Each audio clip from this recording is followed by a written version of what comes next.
create genuine states of happiness in ourselves is to leverage the so-called focus system, or rather, I should say, to de-emphasize the tendency of our minds to wander. There's an excellent paper on this, also published in the journal Science. This is now a classic paper. I talked a little bit about it in the episode on meditation, but for those of you that did or perhaps didn't hear that episode, I just want to briefly touch on a few aspects of the paper, and in particular, a few aspects of the paper that I didn't talk about previously. And the title of this paper, again, is very straightforward in terms of telling you what it's about, and that is A Wandering Mind is an Unhappy Mind by Killingsworth and Gilbert.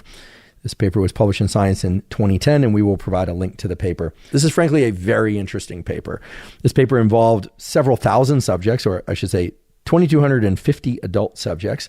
And what they were able to do was to contact these subjects while they were going about living their daily lives and ask them both what they were doing and what they were feeling.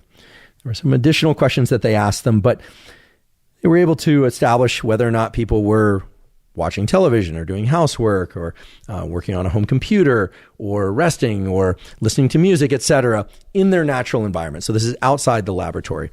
And they were able to assess to what extent those people were happy or unhappy or neutral or had some other emotional state at the time when they were engaging in any number of different activities. And they assessed whether or not those individuals were also focused on or focused away from whatever activity they were engaging in. And the takeaways from this study are many, but for sake of today's discussion, what I think is especially interesting is that regardless of whether or not people were engaging in activities that they enjoyed or not, the tendency for their mind to wander from an activity predicted lower levels of happiness than if they tended to be focused on the activity they were engaged in.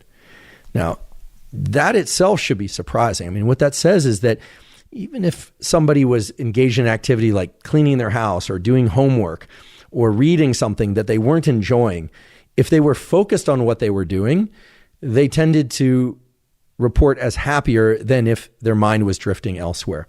Now, this also points to the idea that perhaps our minds drift to unpleasant thoughts more than pleasant thoughts, but they also address that in the study.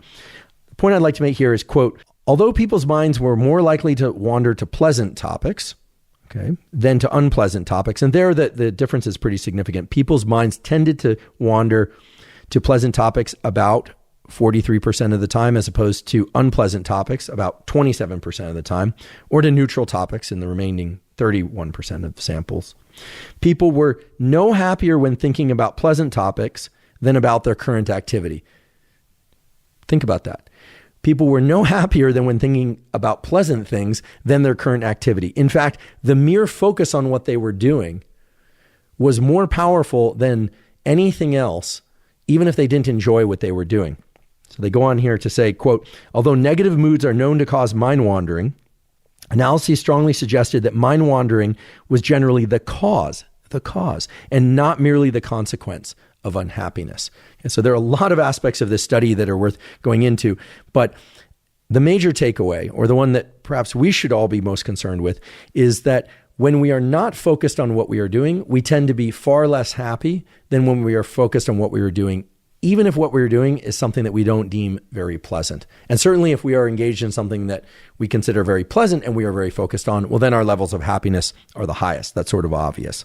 But what this really speaks to is the tremendous power of building our ability to focus on what we're doing and to stay present to what we are doing.